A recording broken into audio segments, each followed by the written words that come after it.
미국 대선 이야기 좀 하겠습니다. 새누리당에서는 미국 대선과 관련해서 공화당 후보인 트럼프 다시 보기 흐름이 일고 있다, 이런 보도가 나왔습니다. 한미관계의 중요성을 감안할 때 트럼프 당선 가능성이 조심스럽게 제기되는 것을 무시할 수 없을 뿐 아니라 특정 후보에 대한 편견을 드러내는 게 외교적으로도 좋지 않다라는 판단에 따른 거라고 합니다. 나경원 의원이 주도하는 포용과 도전이라는 모임이 국회의원회관에서 개최한 미국 대선과 트럼프 현상의 본질이라는 세미나에서 트럼프 후보는 미국 언론의 보도와는 달리 상당한 지지층을 확보하고 있다, 이런 분석이 나왔는데요. 자, 거기에 이충건 교수가 나서서 미국 내 언론들은 물론 해외 언론들도 트럼프에 대해서 매우 비우호적이지만은 트럼프는 공화당 후보 16명을 차례로 물리치고 대선 후보가 됐다, 이런 현상을 어떻게 설명하겠는가 했는데요.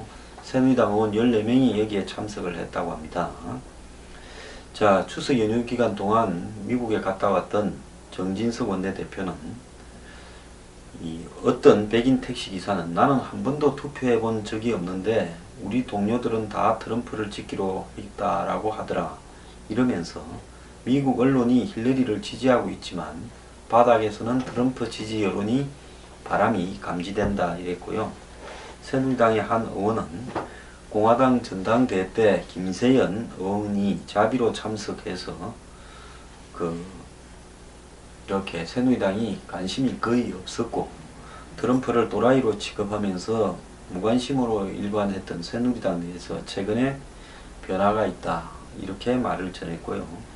내년에 치러질 한국 대선에서 시대 정신으로 거론되는 격차 해소, 일자리 확대 등에 있어 트럼프 현상이 시사점을 가지고 있다는 분석도 있다고 말했습니다. 또 한국에 있는 미 대사관의 한 관계자는 미국 언론의 여론조사는 중산층과 화이트 칼라 유권자를 중심으로 진행되는데 트럼프 지지층은 저소득층의 블루칼라 유권자라서 여론조사에 안 나타날 수도 있다, 이렇게 분석했는데요.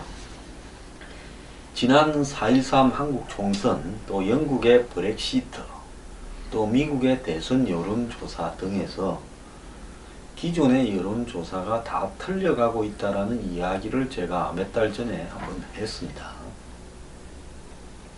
기존의 여론조사가 잡아내는 기법의 한계가 명백해지고 있다. 영국에서 왜 브렉시트가 통과 안 될 거라고 생각하고 총리가 다리 뻗고 잤는데 자고 일어나니까 통과돼 버렸느냐, 이런 것도 결국은요, 이 여론조사의 지금 함정을 나타내는 거다, 이렇게 봅니다. 일부 조사에서 트럼프가 이렇게 앞서는데 또 일부 조사에서는 다시 힐러리가 앞서고 또 어제 그제 또 힐러리가 앞서고 있다 하는 또 조작 여론조사들이 또 판을 칩니다.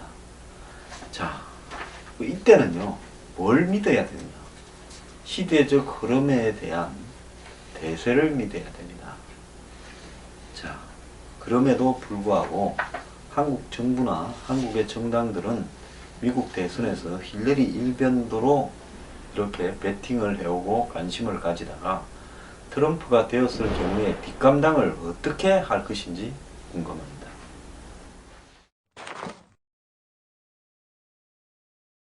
이 트럼프가요, 매우 의미심장하고 중요한 이야기를 했습니다. 사실은 이 문제가 제가 트럼프가 돼야 된다고 주장하는 이유 중에도 하나인데요. 트럼프는 힐러리가 글로벌리즘, 즉 세계주의, 세계화의 심부름꾼으로 미국 대통령감이 아니다 라는 주장을 했습니다. 미국의 민주당이든 공화당이든 확정된 후보는 대부분 기득권의 앞잡이인데요. 이런 기득권의 앞잡이가 이런 과감한 소리를 할 수 있다는 것은 트럼프만이 할 수 있는 이야기다라고 봅니다. 자, 트럼프는 노스캐롤라이나주 키넌스 빌 유세에서 힐러리는 글로벌리즘의 수석사자다, 즉 세계화의 1등 심부름꾼이다, 이런 이야기입니다. 트럼프는 나는 세계의 대통령이 되기 위해서 출마한 게 아니다, 미국의 대통령이 되기 위해서 출마했다, 난 신이 창조한 최고의 일자리 대통령이 될 거다. 이래 말을 했습니다. 자, 세계환이, 세계주인이 나는 알 바 아니다. 나는 미국의 대통령이로서 내가 일을 할 거다라는 말을 한 건데요. 트럼프는 세계화에 반대하는 미국 우선주의를 핵심 공약으로 내세우고 있는데 안보 무역 분야에서 미국의 이익을 최우선하고 국제사회에서 미국이 떠맡아온 책임을 축소하겠다라는 이 주장으로도 읽힙니다. 트럼프는 미국의 필요를 가장 우선시하는 데 실패했다면서 특히 무역과 이민 문제에서 취약하다고 강조했는데요. 이제부터 미국이 먼저가 될 거다. 국경 개방을 끝내겠다고 약속을 했습니다. 자, 힐러리는 수십 년간 중산층을 쥐어짜온 책임이 있는 사람들 편이다라고 이야기했습니다. 자, 미국의 부패 기득권 편이다라는 이야기죠. 자, 11월 8일 선거에서 자신이 승리하면 정치 기득권이 누려온 특수이익도 끝장이 날 거다라고 이야기했습니다. 미국의 대통령 후보 중에서 과연 이렇게 과감하게 미국 사회의 본질을 이야기할 수 있는 사람이 있겠습니까? 이거 하나로도요, 저는 트럼프가 대통령이 될 자격이 충분하다고 보고 있습니다.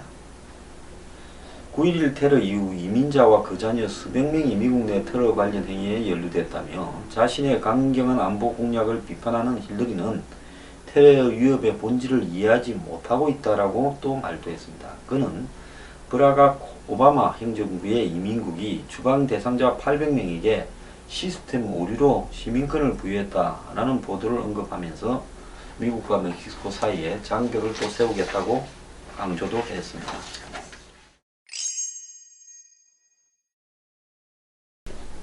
최근에요, 트럼프 캠프에 소시민들의 불풀이 기부금이 쇄도하고 있답니다. 자, 폴리티코하고 연방선거관리위원회 캠프 관계자를 인용해서 나온 보도예요. 트럼프가 온라인이나 이메일을 통해 모금한 소액 기부금이 1억 달러, 즉 1121억에 육박을 했거나 이미 초과했다고 이야기가 나옵니다. 이는 5달러, 10달러처럼 1회 기부금이 200달러 미만인 걸 합친 겁니다. 자, 트럼프 소액 기부금 1억 달러는 역대 공화당 대선 후보 가운데 처음이라고 합니다. 2008년, 2012년 대선 전기간에 걸쳐서 공화당 대선 후보였던 존 맥케인과 밋 롬니가 모금한 소액 기부금 합계보다도 트럼프의 소액 기부금 이 1회가 훨씬 더 많습니다.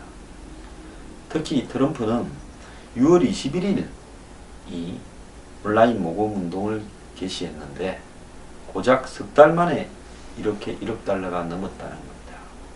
자, 지난달 말 현재 트럼프 기부자는 210만 명입니다.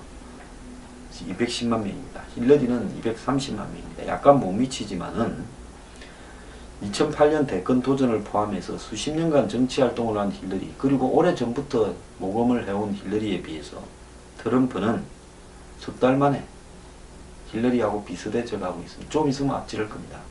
공화당에 버락 오바마가 부를 수 있다라고 언론은 이야기하고 있습니다.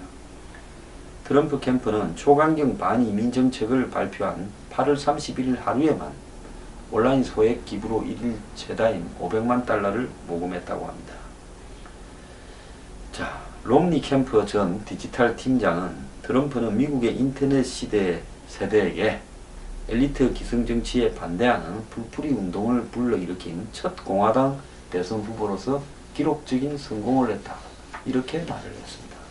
자, 지금 한국에서 알고 있는 트럼프와 미국의 밑바닥의 민심이 이렇게 다르다는 겁니다.